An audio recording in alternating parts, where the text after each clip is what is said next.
Brought to you by Penguin.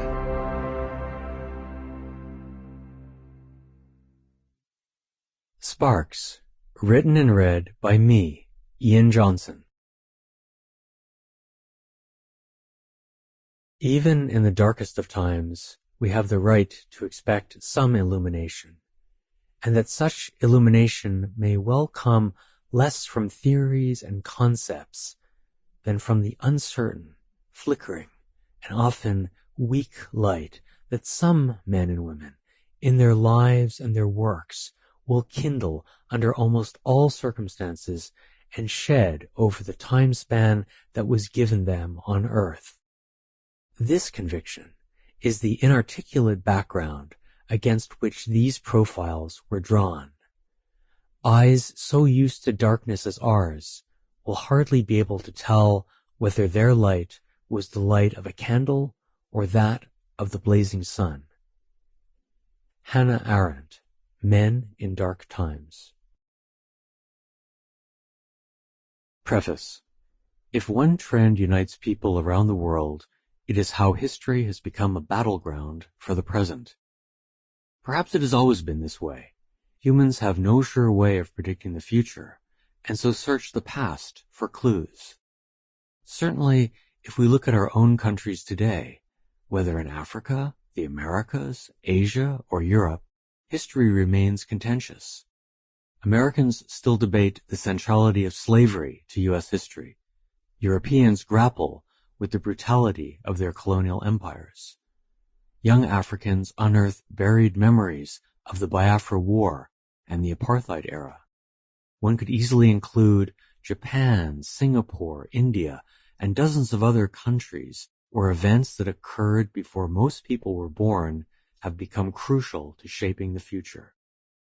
Nowhere is this idea more potent than in China, which for millennia has been obsessed with the interplay of past, present, and future. For modern Chinese leaders, history legitimizes their hold on power. History chose the Communist Party to save China. History has determined that it has succeeded, and history blesses its continued hold on power. That history is of course written by the party, which employs vast armies of scribes, filmmakers, videographers, and journalists to push its version of events, both recent and ancient. Through them, the party controls textbooks, movies, television documentaries, popular history magazines, and even video war games. But a growing number of Chinese see the party's monopoly of the past as the root of their country's current authoritarian malaise. In their eyes, too many people misunderstand the problems of the present because the Communist Party misrepresents the past.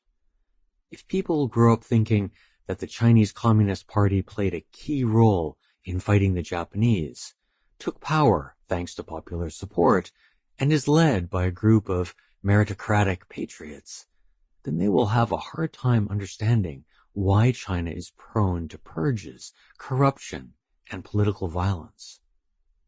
This conviction of history's importance drives a movement of underground historians that has slowly gained momentum over the past 20 years. I call these people historians as a shorthand for a broad group of some of China's brightest minds: university professors, independent filmmakers, underground magazine publishers, novelists, artists, and journalists. Some are outsiders and might be thought of as dissidents, but most have one foot inside the system, where they continue to hold jobs, own property, and raise families. All of them risk their careers, their futures, and prison to publish samizdat journals, banned books, and independent documentary films.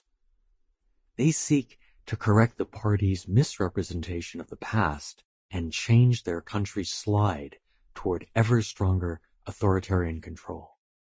And they do so by using new technologies to publicize the regime's failings, often linking current problems to debacles of the past. Concern for the past has a long tradition. Sample complete. Ready to continue?